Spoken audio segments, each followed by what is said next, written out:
It's time for the main event. It's the Shoe Shine.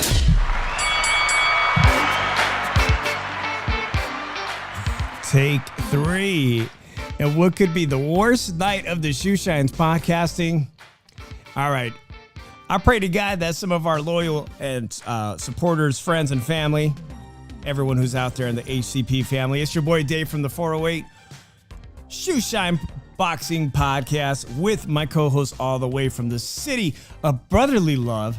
And like I was saying, Drew, what's up with that slap heard around the world, man? I didn't see that coming from Will Smith. Did you? It's fake. It's fake. Is it fake? Is it not? I don't know, man. I don't know, but it sure got all the internet talking, man. In fact, it definitely was trending last night on Twitter, and it probably gets more attention than anything combat sports related.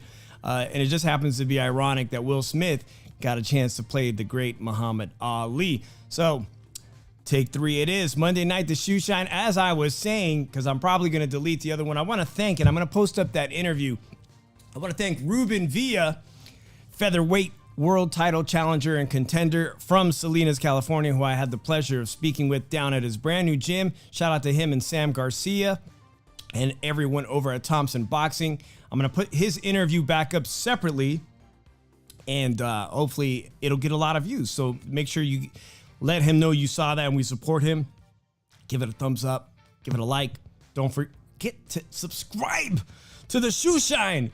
All right, Drew, it's just me and you now. Everybody said the hell with them. Who knows what's going on with her? But if you are watching, can you please type in the comments and let me know if you can finally hear Drew, because that was my bad. It was all my bad. But Drew, we were just talking about it right now. Josh Warrington, DAZN. I love these midday fights. Well, we're here in the U.S., but Kiko Martinez, man, in his mid-30s, he won the world title just in his very last fight. Shocked the world, shocked everybody. Kid Galahad gets knocked out by Kiko Martinez, and Kiko Martinez says, I'll defend it. We'll have a unification. Not a unification. He has the belt. Josh Warrington had already beat him years back. It was like 5 years back. But Drew, who did you think was going to win this fight? I know Kiko Martinez is an aging champion, but I didn't expect it to be such a one-sided beating. It was quite violent right away in the first round. A big knockdown. Kiko Martinez employing some dirty tactics. But Josh Warrington, did you see those headbutts? Yeah, a lot of them. And the blood just pouring straight up and down. Oh, man, it was very vicious. By the way, I know that we had shared these pictures, but Kiko Martinez posted these pictures up of his injuries, the headbutts there. You can see the lacerations to the eyelids, to the skull, which was absolutely caused by a headbutt, whether it was intentional or not.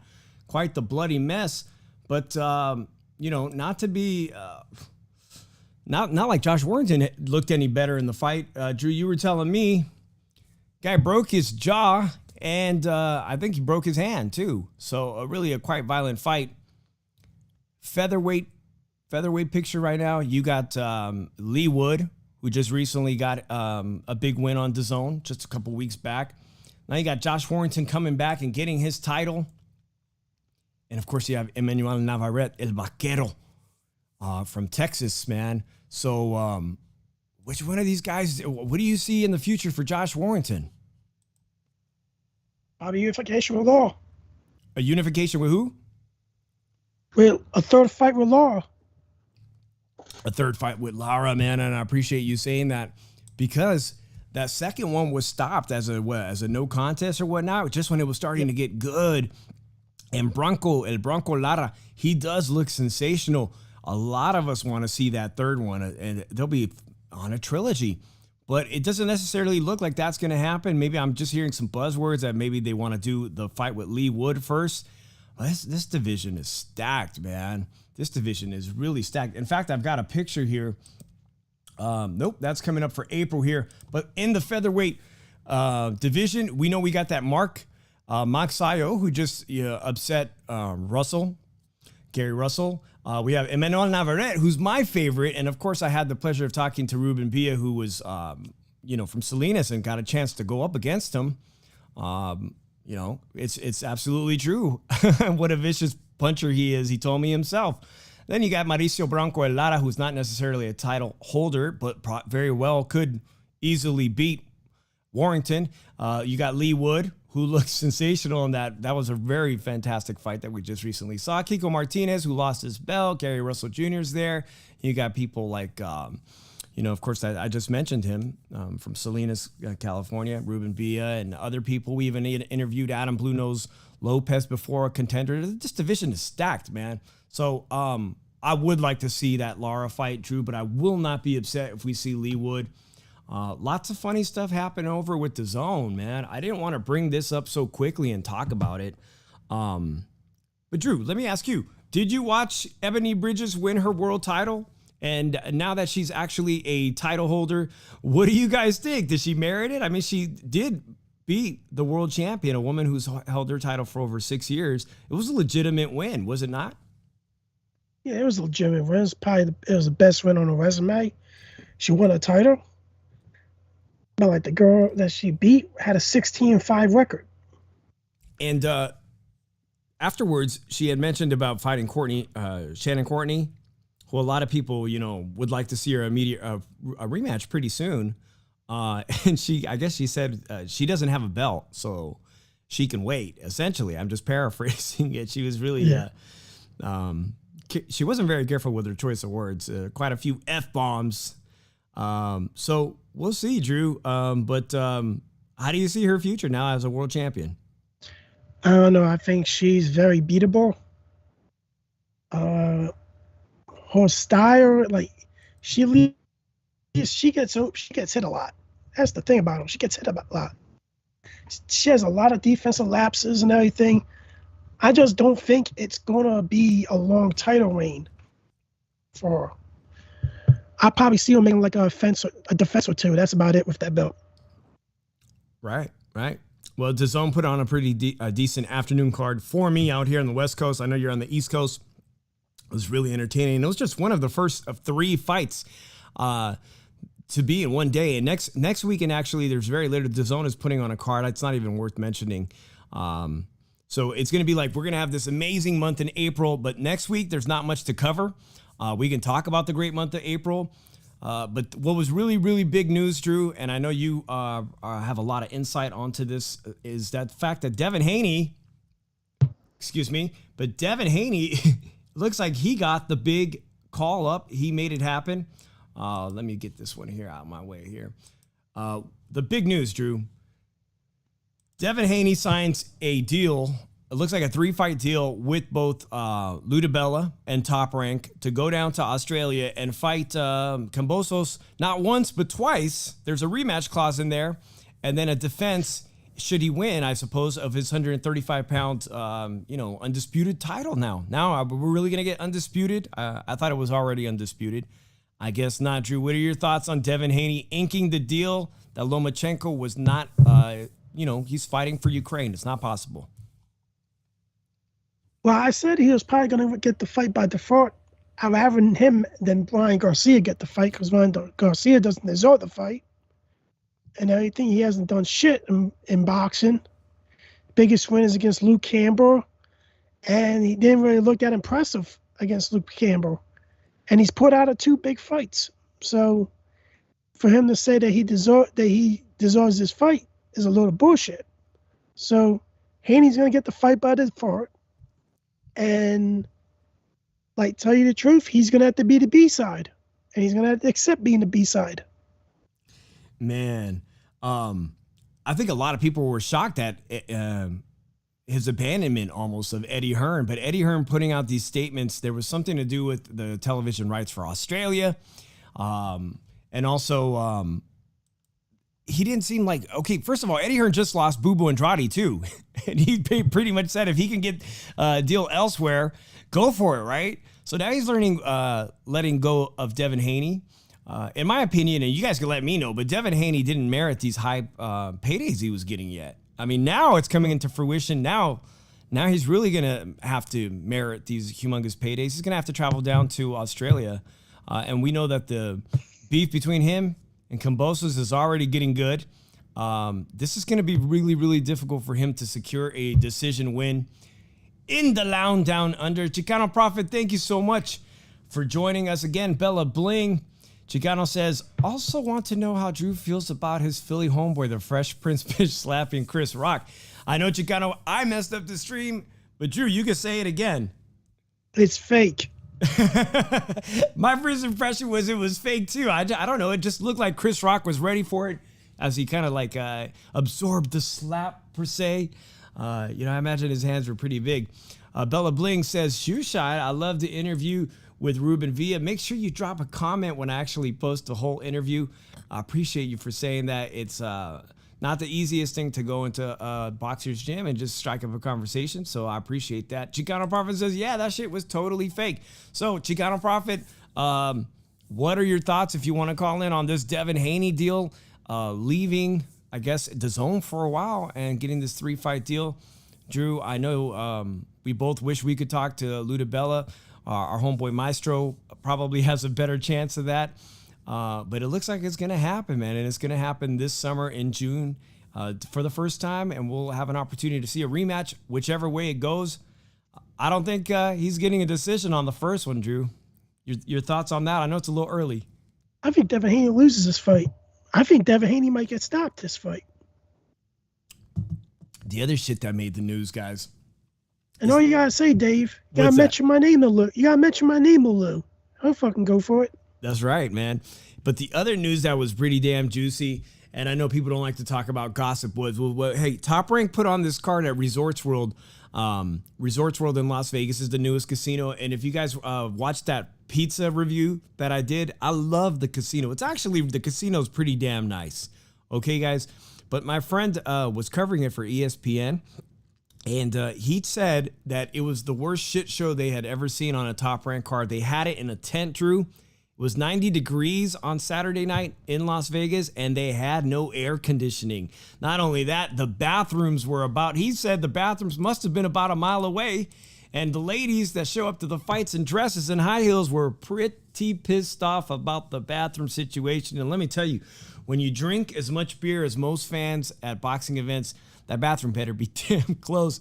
So maybe we should let Teofimo slide because, Drew, you saw the interview, right? Fight Hype caught up with Teofimo. Is there a conspiracy against Teofimo? Was the whole shit, was he set up or what, man? He thinks he didn't lose the fight. He thinks that the zone had basically, were instrumental in this conspiracy against him. So Devin Haney could get the fight down the line with Kambosos, man. Is he tripping or what? Teofimo just needs to shut the fuck up along with his fucking dick-rotting fanboys. Oh, whoa. I didn't need all that from you today. I was just asking, man. Yes, Teofimo lost, but, a lot of people say in sports psychology that coming to grips with the loss is the first step in rebounding. So if he really doesn't think he lost, how much improvement can he make? What's most interesting about what we're talking about, Devin Haney signing this deal with Ludabella and Top Rank and cooperation, Drew, is the fact that I don't know if Devin Haney's going to stay at 135 that long because his people say, people around him say that he struggles to make that weight. So not only does he have to make this first appearance versus Kambosos, he's got to do the rematch, but that third fight, he may very well end up at 140 pounds with all that talent at Top Rank. I may finally get to see that Teofimo Lopez versus Devin Haney on that third fight at 140 pounds. Chicano Prophet says the Teofimo fanboys are hiding these days. Oh, and shout out to my cousin Sergio. Thank you for dropping by, man. I really appreciate you coming by and saying what's up. So Teofimo Lopez, delusional, believing in conspiracy theories. I don't know, man. But I am excited at the fact that Devin Haney said, the hell with this. I got to pursue greatness, and I'll chase this opportunity to fight Kambosos for undisputed, whether he wins or not. Jarvis Bickle, thank you for hopping in the room. Haney's weak last chin. Facts 100. I am concerned about Devin Haney's chin, man, for real. He was in shaky, wobbly leg territory for at least 3 rounds in survival mode against an old Jorge Linares, man. And that's one thing about Kambosos that Teofimo found out really quick is the guy can pop. The guy can hurt you. So this is really going to be Just one of the fights beginning in April, May, June that is on my radar, man. It's going to be a great fight for the fans. And I believe it's probably going to be on free television on ESPN, much the same way this Manny Pacquiao fight was against Jeff Horn. It was on free television. It was on ESPN. I remember watching it at a bar in San Jose with a bunch of people, and everybody was going crazy. I hope it gets that response. I sure do. Sonteo Media, thank you for showing up, homie, this weekend. I was trying to do my best Sonteo Media impression, going down and hanging out at the gym, watching people do their shit down in Salinas, California. And I know Sonteo Media does such a good job, so shout out to him. Jarvis Bickle says, remember Lenita said Haney dancing. Yeah, I do remember that, man. We're going to see how it plays up. And I really think that the lead up into it, Drew, will be pretty damn good. I am excited about that. All right, well, speaking of Top Rank, before we get to the Tim tszyu debut in the U.S., Miguel Burchelt, Drew, you and G Funky Boxing were one of the only people in our circle, in this podcast circle, that said that Valdez was going to beat Burchelt. Man, I swear everybody on the round table was saying, Burchelt, he's an animal. He's a beast. All right, so he left the 130-pound division. He gave up his championship to Valdez. He said he needed to move up in weight, and you were going to see a brand new Miguel Burchelt, the same animal, the same beast. We saw people were raving about the weigh-in, that he looked shredded, he looked jacked. Oh, man. If you didn't watch the Nakatila fight, you didn't miss shit.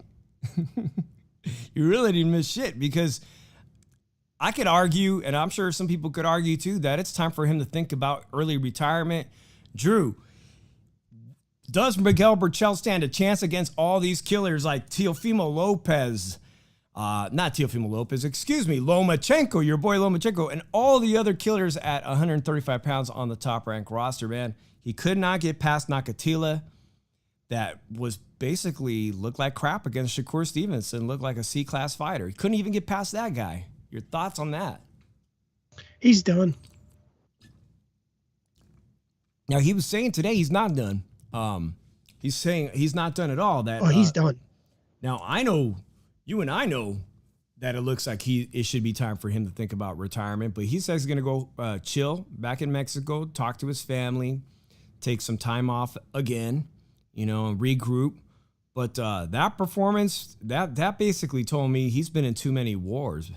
Way too many wars. And you have to be concerned about a fighter's future safety and future health issues. So do you guys agree with me? Let me know, man. Let me know in the comments if you think Top Rank failed on Saturday night, putting on a decent card. I wasn't too impressed. And really, from what people who attended the fight, man, I don't think they should be going back to Resorts World to put on fights, especially if it's a freaking circus tent with no air conditioning.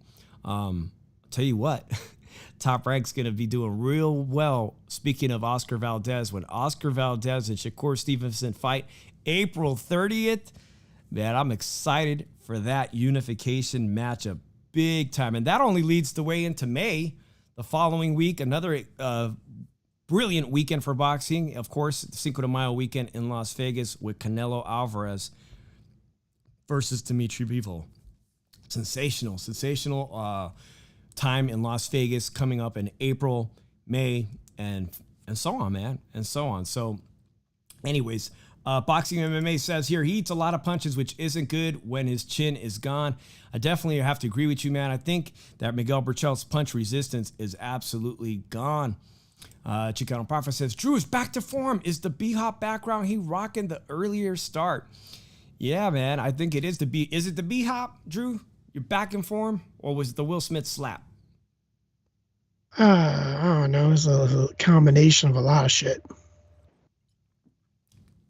And I appreciate that. By the way, Drew, I thought you were fantastic on Joe Habib's roundtable last Thursday. If you guys, I was the best thing on there. You were the best thing on there? Oh, shit. I was the best thing by far on there. Come on, man. You had some great points. I made that show. No, that's awesome, man. It was great to finally see you for the entire 2 hours, too, by the way. It was a real treat to see my co-host. Let me know if you'd like to see more of Philly on there. It was was nice to see the banter between you and Maestro. Looking guy over there. Come on now. Off the ropes boxing and MMA. I had to put some people in their place, but you know how it is. Shout out to Off the Ropes Boxing, man. Thank you for coming in the room. We were just talking about, is Miguel Berchelt done? Should he think about early retirement? I could have done without that fight on Saturday night, because really I was really most interested in was the premiere of Tim tszyu, the son of the legendary tszyu, who fought on so many Showtime cards, the guy that just, he had such a fantastic career in the early 2000s when, you know, basically I met my wife in the early 2000s. It's like, damn, my wife is a fan of, like, we weren't married then, but it was like, I'm dating a girl that loves boxing. Shit, you know, I can remember sitting there at her grandparents' house watching all these fights with the father, tszyu, man. And now we see Tim tszyu. Most of us who've had a chance to watch him has had to watch the replays or some funky shit, like watching it really early if you're a crazy boxing fanatic to watch Tim tszyu. But we really don't know what Tim tszyu was capable of other than that fight with Jeff Horn, the only quantifiable name in the U.S. Was he a hype job? Is he going to live up to his father's expectations? Is he the punching machine he appears to be? Right? And so here we got our first chance in Minneapolis, I believe at the Armory, which is a place where the shittiest scorecards come out of, possibly in all of the U.S., in the Armory. Mikhail Fox can attest to that when he had that upset loss. They robbed him of the WBA title, interim title, or whatever bullshit title it is. You know, if you're fighting in the Armory, you better come to win, because the scorecards are going to be funny, and funny they were. But Terrell Gausha, dude, he's a 2012 Olympian. No slouch. This was going to be a real test for him. And let's just say, man, Tim tszyu, the internet boxing Twitter was buzzing in the first round because, oh shit, he got dropped. He got dropped real quick in round one, and it looked like, oh man, it's for reals. Another hype job, another Edgar Berlanga hype job. Here we are thinking, but did he turn it around or what, man? I was absolutely impressed. Not a guy who's perfect, Drew. First of all, Drew, tell me, what do you see wrong with today's Tim tszyu? He's too flat-footed. He didn't jab enough in that fight. He's got to use the jab more to set up his punches. I think he could have got the knockout if he would have set up with the jab more. But I only had to do when in the round he knocked him down, and that was it. Other than that, I had Tim winning every other, like, 11 rounds.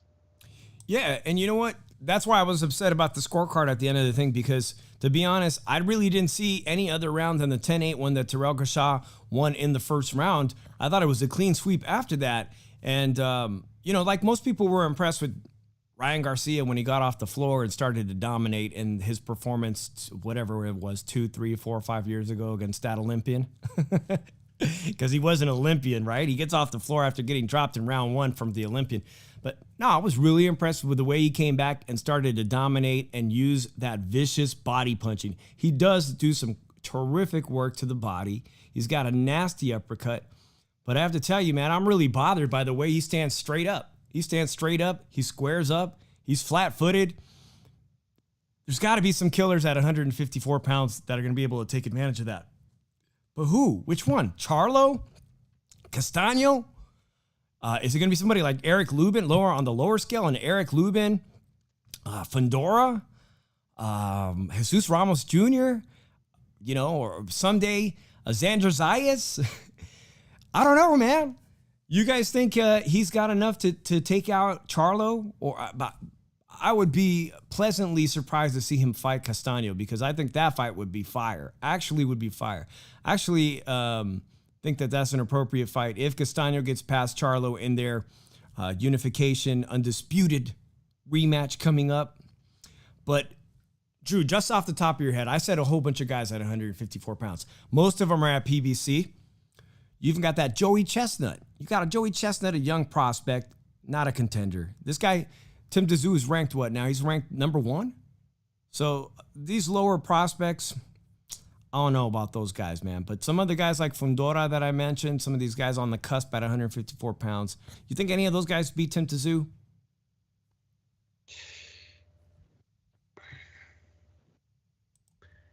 I think the only one that will probably have a shot to beat Tim tszyu now, Fundora, because of his height. But Fundora doesn't typically use his height. He fights small sometimes. So I think that would be an advantage for Tim to go at Fundora. But Fundora has power too, so I don't know. It'll be an entertaining fight, but I can see Fundora giving him problems. I could possibly see Charlo giving him problems, but if tszyu has like game-changing power. He does. And the thing about it is that can come alive anytime during the fight. And like people are talking about Tony Harrison could give him problems. I think he knocks out Tony Harrison. But Tony Harrison absolutely gave Charlo in the first fight a lot of actually upset him. A lot of people saw that maybe as a draw, but Tony Harrison legitimately, he got a victory against Charlo. But I think you're right in that too, that he's very much along the lines of Terrell Gausha, and that's no insult. But to me, it looks like Tim tszyu does have that power that just nullifies a lot of shit. But he is so, like you said, we both say it, if people in the chat are saying he's flat-footed, he squares up like a Muay Thai fighter almost. Somebody's going to take advantage of that. And when he does move up to 160, because I think he looks pretty damn big for 154, we'll let him get his title shot at 154 pounds and see how he does, man. We could be looking at, father-son combination. Both of them are champions. I think he could fix a lot of these mistakes, or maybe he just ain't. Maybe he just like in love with his power and is like, whatever, man. When I get mad, when I turn up, this is the way I'm going to fight. It is what it is. And he won't change these bad habits, but he's going to need to. Like Jaime Munguia had a lot of bad habits at 154 pounds, somehow managed to get that easy title and defend it for a few times before moving up to 160. So I think it's entirely possible Tim tszyu does become a world champion at some point in his career. And also I foresee Tim tszyu moving up to 160 eventually too, man. He's a big guy. He is a big guy. Punch Smullet says, what about Jesus Ramos versus tszyu? Bold PBC. I think it's an excellent fight. Unfortunately, Jesus is not ranked quite high enough, and it looks like Tim's going to get a shot at that world title pretty soon. Now, Jesus is a really crafty southpaw, but as he's been stepping up in competition, Drew, you notice his punch-out streak disappeared too, right? I anticipate the same shit with Xander. I'm going to say it right now. I anticipate the same shit with Xander Zayas. His little knockout streak that, that Top Rank has been setting up for him. Now, he does look like he's improving tremendously. When you start stepping up that competition, the knockout streak disappears. And then you go into the late rounds and you start seeing 10 rounds, 12 rounders going the distance. Then we're really going to find out what these guys are made of. I'm very high on Xander, though, because the guy is ready to learn in every fight. Excited about Jesus too, man. But Tim looks like he's got the goods, man. Santiago Mita says Tony Harrison at 154. Punch Smullet says, Xander, let's pump the brakes a bit. A lot of the Top Rank criticism, Drew, man, lately, we talked about what happened with Berlanga. He didn't get a lot of experience in his early fights. Maybe there was a lot of soft touches, and he just went through this knockout streak, just knocking fools out 1, 2, 3 rounds. So he doesn't have a lot of professional rounds under his belt. All of a sudden, you put the better competition in, and he's struggling. He's struggling, right? Tim tszyu, I think he passed with flying colors, pretty much flying colors this weekend. A brief scare in that first round knockout. I'll teach him a lesson maybe to square up so easily, man. They were ready for that shit. So, man, Drew, what's your final thoughts on Tim tszyu and this weekend? Give me some thoughts. I think he's not going to get a title fight at 160. I think he's going to 154. I think it's going to make him moved up to 160 to pursue a championship. I doubt Charlo will fight him. I doubt the winner of Charlo versus Castano will fight him. Really? You think Castano would avoid him too? I think Castano would do mandatories for the time being until a big money fight comes. Or you never know. The winner of this fight can move up to 160. Or both of them can move up to 160. the same bullshit I see with Jaime Munguia and Bubu Andrade, I hope that doesn't start to leak over to PBC at that division at 154 pounds. This is why I'm kind of elated that Devin Haney, in the end, is getting this opportunity because he does have a WBC title. He considers himself the true champion, WBC belt holder. And they're willing to fight each other. And that's exactly what we need to see in every division. Not a lot of this shit where now, Bubu Andrade has a title and can't get nobody to fight him. And Eddie Hearn's like, well, I tried. I did the best I could. If Bubu's got opportunities to get better fights elsewhere, he should just take it. That's really bullshit, Now, I can't even remember the names I'm seeing when he might prospectively fight next. Man, it's so bad, Drew. I really think that people shouldn't even bother watching Munguia. I like Munguia. I like watching Munguia, but man, there's a lot of fishy shit going on with Oscar De La Hoya and Munguia's career and most of his fighters for that sakes, man. By the way, I'm not on TikTok, but my wife is on TikTok and she's like, have you seen Oscar De La Hoya on TikTok? I was like, no, show me him. He's out of his mind when he does these TikToks, Drew. You go on TikTok and see what Oscar De La Hoya does in the middle of the night when he decides to go live on TikTok. Oh, shit. All right. Tim offered Charlo $10 million to skip first undisputed fight to fight him, which Charlo rejected. So Tim's the money fight too, says Boxing MMA 365. I'm not surprised one bit if that's accurate. I'm not surprised at all one bit, man. So, Drew, I was telling you that this weekend, I know we started late. I had 2 failed attempts at going live today. Didn't check some settings on my streaming software. So I appreciate everybody that is watching right now because we got some exciting programming for the rest of the week. Remy, que onda, man? Nice pictures on Twitter, by the way. Remy, whoa. This weekend, the guy who beat Mikey Garcia, what is his name? Martin? You know that guy that upset him in Fresno recently? He's going to be fighting on DAZN, I believe, this weekend. But that's about it, bro. Like that and some other fights, if you got Sky Sports, there really isn't any boxing. But then all of a sudden for us boxing junkies, April, like, man, we literally should go live next Monday regardless, man, because April 9th, Gennady Golovkin, 40 years old, finally comes back to fight Murata in Japan.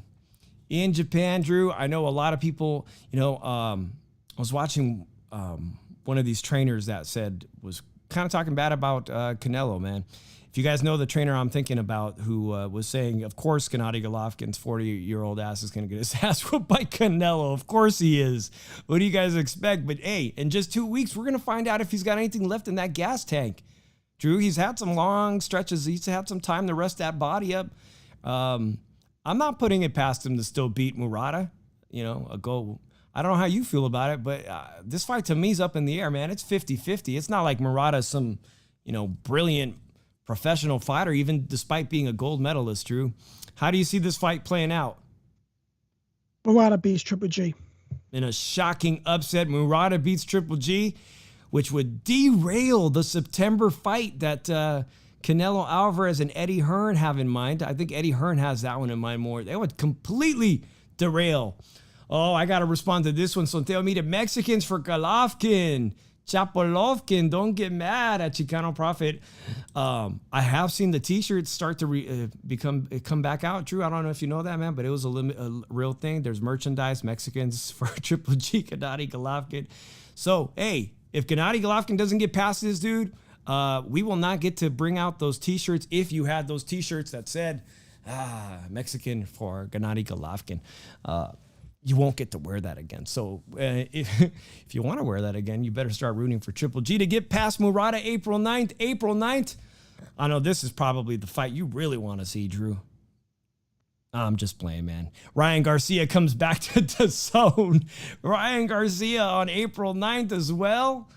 I think it's on DAZN. Shit, is this one fight from DAZN in Japan and another one here in Los Angeles or Texas, wherever they're going to hold that fight?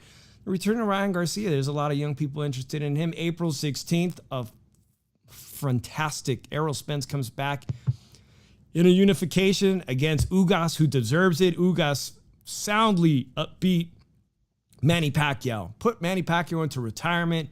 We're going to get two of the best welterweights. We're going to find out which of the two is better. But also, that leads a path to Terrence Bud Crawford. Drew, did you hear Bud Crawford could be signing a 2-fight deal with PBC? Yep, I heard that. Closer to reality. Santiago Media says, hey, but Gabe Rosado and Mosley Jr. are on the Ryan undercard. I did not know that. Shout out to Philadelphia's Gabe Rosado. You know what, Drew? I appreciate about a Philadelphia fighter, Gabe Rosado, is he's active as fuck. He's active. Didn't I just see him fight? Didn't we just see him fight? And we just saw him fight Munhia, 12 rounds with Munhia, a star. And then, Beck the Bully recently. That one's still fresh in my mind, the Beck the Bully KO contender of the year for knockout contender. So that's good to see. Santiago Media reminding us Gabe Rosado, Mosley Jr., a guy who was on the Contender Series. Also, his father's a legend. He has not had the best professional career. This sounds like a good fight. Little Penny in the house, shout out to you, says Will Smith just became a Philadelphia fighter. He did portray one on the big screen, and now he's an Oscar winner. Oh, man, I like how his slap punch is what the whole world is talking about, not at the sport of boxing. All right, April 23. Why did I hear this shit was practically about to be called off, even though it's sold out? Drew, did you hear this fight might be called off? I heard it. Tyson Fury and Dillian White. Is it happening? Is it not happening? I don't think it's going to happen. I think Dillian White's going to back out. That's freaking crazy. And then I hear Bob Arum called or left a message for Eddie and said, if you need tickets, maybe I'll send you some. That's fucked up. If you need tickets, maybe I'll send you some. Apparently, they're sold out. But I want to say this about selling out tickets, Drew. I love to go see fights in Las Vegas, like many of you. And this Canelo Alvarez fight for May, Cinco de Mayo, a lot of my friends told me the same shit, that they try to get tickets instantly, even on pre-sale day, and that they were all sold out. All sold out. No surprise, Drew. Behind the scenes, we really know what's going on is that they sell these things to ticket brokers in mass, or the ticket brokers are buying them using bots. And I heard, Drew, that in the Tyson Fury fight for Dillian White that sold out, and that's a tremendous stadium, they sold all the tickets to some type of ticket brokerage. Like the whole freaking thing was sold, and then it sold out. Oh, it sold out. Now you can buy them on the secondary market.